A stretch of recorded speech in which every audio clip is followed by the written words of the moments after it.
মৌ আমায় বিছানায় ফেলে দিয়ে ঠাস করে টান দিয়ে বুক থেকে ওড়নাটা হাতে নিয়ে নিল। তারপর সেটা দিয়ে পেঁচিয়ে আমার হাত দুটো শক্ত করে বেঁধে ফেললো। আমি বললাম, মৌ কি করতে চাইছিস কি? কোনো উত্তর নেই। মৌ কেমন যেন হিংস্র পশুর মতো আচরণ করছে। তার এই রূপ আচরণ দেখে কলিজার পানি যেন নিমিষেই শুকিয়ে গেছে।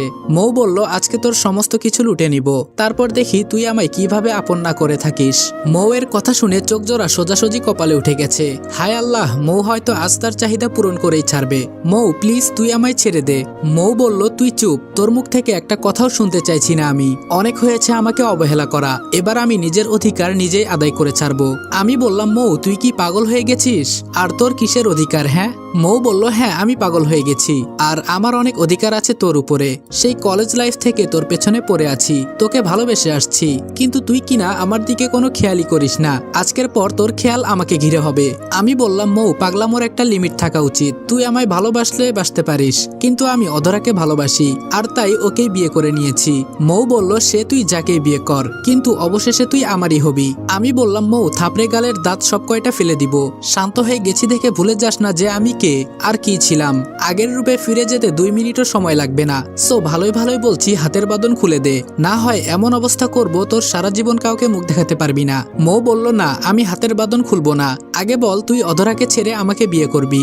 আমি বললাম, মৌ এবার কিন্তু রাগের মাত্রা বেড়ে যাচ্ছে। তুই আমার হাতের বাঁধন খুলবি নাকি চিরতরে তোর শরীরে কলঙ্কের দাগ লাগিয়ে দিব?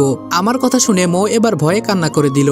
মৌ বলল, হ্যাঁ দিচ্ছি হাতের বাঁধন খুলে। মৌ কান্না করতে করতে আমার হাতের বাঁধন খুলে দেয়। এত সময় ভালোভাবে বলায় কথা শুনেনি, এখন যখন একটু শক্ত করে কথা বলেছি তখনই কথা ভেতরে ঢুকেছে। ওই যে বলে না, দুনিয়ায় মানুষ শক্তের ভক্ত, নরমের জম। আমি বললাম, মৌ তুই কান্না করছিস কেন? এখানে কান্না করার মতন তো কিছুই দেখছি না। মৌ বলল, তোর চোখে তো কিছুই পড়বে না। আজ কত বছর ধরে তোকে আমি ভালোবাসি, কিন্তু তুই আমার ভালোবাসা কখনো বোঝার চেষ্টা করিসনি। উল্টো অধরাকে বিয়ে করে বসেছিস, যে কিনা অন্যের সন্তান বয়ে নিয়ে বেড়াচ্ছে। আমি বললাম, মৌ আমি তাকে খুব বেশি ভালোবাসি, তাই তার শরীর নিয়ে ওভাবে চিন্তা করিনি, পজিটিভ চিন্তা করে মাফ করে দিয়েছি। মৌ বলল, হ্যাঁ সে না হয় মাফ করে দিয়েছিস, কারণ তুই তাকে ভালোবাসিস, কিন্তু অধরা যে তোর সাথে জানোয়ারের মতো আচরণ করে, তোকে যে সব সময় কষ্ট দেয়, সেগুলোর হিসেব কে করবে? আমি বললাম, কষ্ট নামক জিনিসটা আমার জীবনের সাথে খাপ খেয়ে গেছে, তাই মানুষ কষ্ট দিলেও সেভাবে খারাপ লাগে না।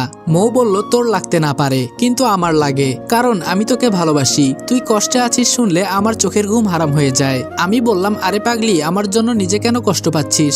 জীবনটা অন্যের সাথে জড়িত করে সামনে এগিয়ে নিয়ে যা।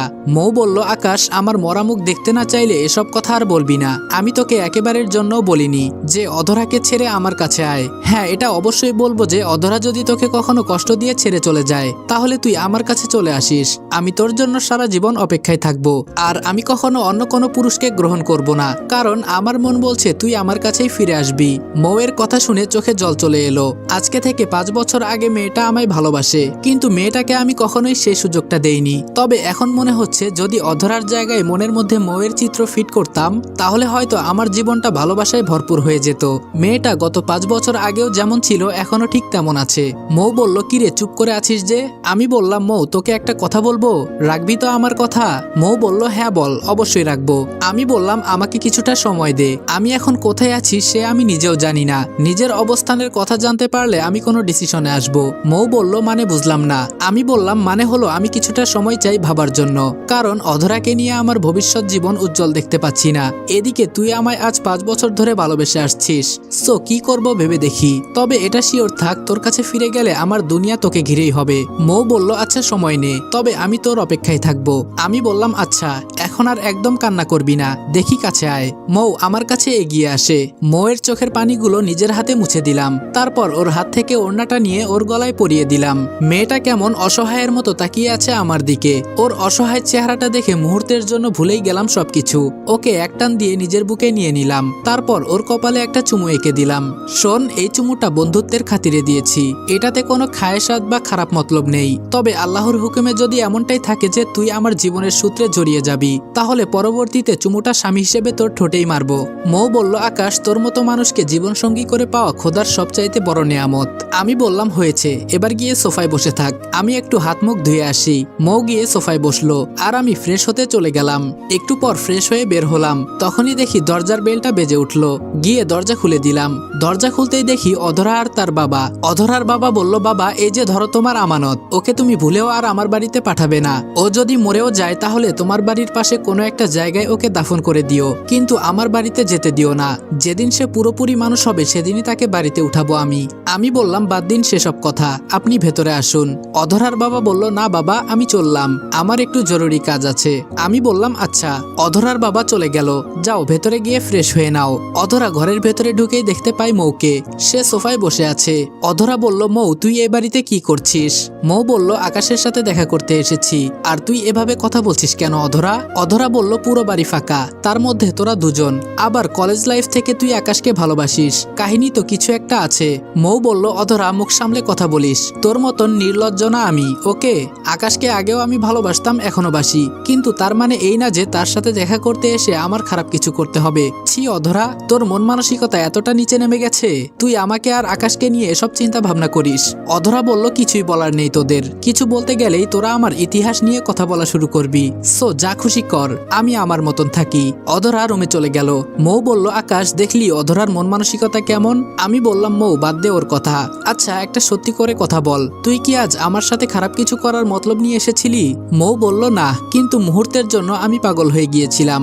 মাথায় কেমন অদ্ভুত ধরনের একটা ভূত চেপে বসেছিল যে তোকে যদি শরীর দিয়ে দেই তাহলে হয়তো তুই আমাকে আপন করে নিবি, কিন্তু পরক্ষণে আমার হুঁশ ফিরে আসে তোর কথায়। আমি যা করতে চাইছিলাম তার সবটাই ভুল, কারণ শরীর দিয়ে ভালোবাসা প্রমাণ করে পতিতারা, যাদের দেহের কোনো দাম নেই, তারাই শরীর দিয়ে ভালোবাসা প্রমাণ করে। সো কিছু মনে করিস না প্লিজ। আমি বললাম মৌ, তোর জন্য খুব আফসোস হচ্ছে রে, খোদা কেন মনের মধ্যে অধরার বদলে তোর জন্য ভালোবাসার বীজ বুনে দিল না, না হয়তো তোকে নিয়ে আজ আমি খুব সুখী হতাম। মৌ বলল উপরওয়ালার হুকুম হয়তো এটা, হয়তো ভালো কিছু লেখা আছে কপালে, তাই বান্দাকে পরীক্ষা করে নিচ্ছেন। আমি বললাম হ্যাঁ তাই হবে হয়তো। মৌ বলল আচ্ছা আকাশ, এবার আমার যাওয়া উচিত, অনেকটা সময় হয়ে গিয়েছে আমি এসেছি, এখন বাসায় না গেলে মা খুব টেনশন করবে। আমি বললাম আচ্ছা ঠিক আছে, কিন্তু খাওয়া দাওয়া করে যা। মৌ বলল না রে, সেটাও হবে না, কারণ মা আমায় ছাড়া খাবার খায় না, অন্য একদিন খাবনি। আমি বললাম আচ্ছা ঠিক আছে। তারপর মৌ চলে গেল। মেয়েটার জন্য খুব খারাপ লাগছে, সবকিছুই হয়েছে অধরার জন্য। মেয়েটাকে যদি আমি ভালো না বাসতাম তাহলে হয়তো আজ এই দিন দেখতে হতো না। অধরার সাথে অনেক কিছু করার প্ল্যান করেছিলাম আজকে, কিন্তু মৌয়ের কারণে সবকিছুই মাথা থেকে ঝেড়ে ফেলে দিয়েছি, কারণ আমার জীবনের এখন কোনো ভরসা নেই, কোন দিকে মোড় টানবে তা নিজেও জানি না, তাই এখন এসব না করাই ভালো। কাজকর্ম সেভাবেই সোফার উপর রেখে দিয়ে খেতে চলে গেলাম। অধরার জন্য প্লেটে খাবার বেড়ে রেখেছি, পুরোপুরি দুপুর হয়নি, কিন্তু মোটামুটি সময় হয়ে এসেছে খাওয়ার। অধরা খেতে এসো। অধরা বলল আমি খাবো না, তোর খাবার তুই খা। আমি বললাম খাবি না মানে? তোর ঘাড়ও খাবে। রুম থেকে গিয়ে জোর করে কোলে তুলে নিয়ে আসলাম, তারপর চেয়ারে এনে বসালাম, নে খাবার খা। অধরা বলল আকাশ, তুই কিন্তু অতিরিক্ত করছিস, তোর কি মনে হচ্ছে না যে তুই অন্যের আমানতে হাত দিচ্ছিস? আমি বললাম অন্যের আমানত না, তোকে আমি বিয়ে করেছি, সো তুই আমার আমানত। অধরা বলল জোর করে বিয়ে করলেই সব হয়ে যায় না, আমার মন আর শরীর দুটোই তিশানের জন্য, তুই সেই দুটো জিনিস কোনোদিনও পাবি না। আর শোন, তিশানের সাথে আমার কথা হয়েছে, সে আমায় বলেছে কিছুদিন পর সে আমায় নিয়ে যাবে, সো তোকে আমি ডিভোর্স দিয়ে দিব, এতে আমার পরিবারের সাথে সম্পর্ক শেষ হলেও হবে, আর এমনিতেও তো সম্পর্ক ভালো নেই। আমি বললাম অধরা, সেম ভুলটা তুই আবারও করতে চলেছিস। শোন, তোকে আমি বহুকাল আগ থেকেই ভালোবাসি, তাই তোর শরীরের এমন কন্ডিশন জানা সত্ত্বেও তোকে আমি বিয়ে করেছি। কই তিশান তো তোকে বিয়ে করেনি, সে তোকে ছেড়ে দিয়ে চলে গেছে। অধরা বলল এই একদম বাজে কথা বলবি না, তিশান তোর কারণেই আমাকে ছেড়ে দিয়ে চলে গেছে, আর তোর ভালোবাসার নিকুচি করি আমি, তোর ভালোবাসা আমার শরীরে, সেটা আমি ভালো করেই জানি। সো একটা কাজ কর, আজ রাতটা তোকে দিয়ে দিব, তুই যেভাবে বলবি সেভাবেই সেজে গুজে থাকবো, তোর যা ইচ্ছা হয় করিস, যেভাবে ইচ্ছে হয় ভোগ করিস, তাও প্লিজ আমায় মুক্তি দে। অধরার কথা শুনে মাথার রক্ত পুরো গরম হয়ে গেল, শরীরের সমস্ত শক্তি দিয়ে অধরার গালের মধ্যে চর বসিয়ে দিলাম। সে চর খেয়ে চেয়ার সহকারে নিয়ে মাটির উপরে আছড়ে পড়ল। রাগ এত পরিমাণে উঠে গেছে যে অধরা মাটিতে পড়ে যাওয়ার পর তার চুলের মুঠি ধরে তাকে টানতে টানতে দাঁড় করালাম। অনেক বলে ফেলেছিস কথা, এবার চুপ করে আমি কি বলি তাই শুনবি। শোন, তোর এই শরীরের প্রতি আমার কোনো লোভ নেই, সেটা আগেও বলেছি, এখনো বলছি, আজকের পর যদি এইরূপ চিন্তা ভাবনা তোর মাথায় আসে তাহলে তোর অবস্থা খারাপ করে দিব। অধরা বলল হ্যাঁ, খালি এটাই তো পারবি, পুরুষ হয়ে নারীর সাথে শক্তি দেখাবি। অধরার কথা শুনে রাগটা কেমন দমে গেল। হ্যাঁ ঠিকই তো বলেছে, ওর গায়ে কেন হাত তুলতে করতে হলো আমার? অন্য কিছুও তো করতে পারতাম। আর তাছাড়া মেয়েটার পেটে বাচ্চা, সেই দিকটাও খেয়াল নেই আমার। সাথে সাথে অধরাকে এক টান দিয়ে বুকে নিয়ে নিলাম, তারপর শক্ত করে নিজের বাহুডোরে চেপে ধরলাম। অধরা, তুই আমার ভালোবাসা কোন দিন বুঝবি বলতো? তোকে যে এই দুনিয়ার মধ্যে আমার থেকে কেউ বেশি ভালোবাসতে পারবে না। প্লিজ আমায় স্বামী হিসেবে গ্রহণ করে নে। ভিক্ষা চাইছি তোর কাছে স্বামীর অধিকার। অধরা বলল, না, তোকে আমি কোনোদিন স্বামী হিসেবে গ্রহণ করব না। তুই যদি মরেও যাস তাও কোনোদিন তোকে স্বামী হিসেবে গ্রহণ করব না। আমি বললাম, সত্যি? আমি যদি মরে যাই তাও তুই আমায় গ্রহণ করবি না? অধরা বলল, কোনো দিনই না। আমি বললাম, অধরা, দিনটা খুব শীঘ্রই আসবে রে, যেদিন আকাশ নামের কোনো পাপিষ্ঠ দুনিয়ায় থাকবে না। আর সেদিন তোর আজকের বলা নাটা হ্যাঁতে পরিণত হয়ে যাবে। যেদিন তুই সমস্ত সত্যিটা নিজের চোখের সামনে দেখতে পাবি, সেদিন তুই পাগলের মতো কাঁদবি। সেদিন বুঝতে পারবি যে আকাশ নামের কুলাঙ্গারটা তোকে কেমন ধারা ভালোবেসেছিল। তখন পাগলের মতো কান্না করলেও আমি আকাশকে আর ফিরে পাবি না। হয়তো সেদিনটা দেখার জন্য আমি থাকবো না, হয়তোবা তোর ধরা ছোঁয়ার অনেক বাহিরে চলে যাব আমি। অধরা বলল, আরে ছাড় তো তুই, তোর মতন খারাপ মানুষের মুখে এসব বিরহের কথা মানায় না। যা গিয়ে অন্য কাউকে পটা এসব বলে, আমার মন কোনোদিন গলাতে পারবি না এসব বলে। অধরা ঝাটকা দিয়ে আমার কাছ থেকে নিজেকে ছাড়িয়ে নেয়। আমি বললাম, অধরা, আজ এত অবহেলা করছিস তো? ডায়েরিতে লিখে রাখ, একদিন তুই দুনিয়ার সবচাইতে অবহেলার পাত্র হবি। সেদিন তুই আমি আকাশের খোঁজ করতে করতে পাতাল পর্যন্ত চলে যাবি, কিন্তু আমার সন্ধান আর মিলবে না। থাক, তুই খেয়ে নে এবার। আমি রুমে চলে গেলাম। তখনই সাজ্জাদ ফোন করে। হ্যাঁ সাজ্জাদ, বল। সাজ্জাদ বলল, টিভি নিউজ খুলে দেখ তাড়াতাড়ি। সাজ্জাদের কথা মতন টিভি নিউজ চালু করলাম। নিউজ চালু করতে চোখ জোড়া সোজা কপালে উঠে গেছে। টিভির স্ক্রিনে মৌকে দেখাচ্ছে। মৌয়ের নিথর বডিটাকে কয়েকজন মানুষ ট্রলিতে করে অ্যাম্বুলেন্সে উঠাচ্ছে। এটা দেখে শরীরের সমস্ত লোম দাঁড়িয়ে গেল। নিজের অজান্তেই চেঁচিয়ে কেঁদে উঠলাম।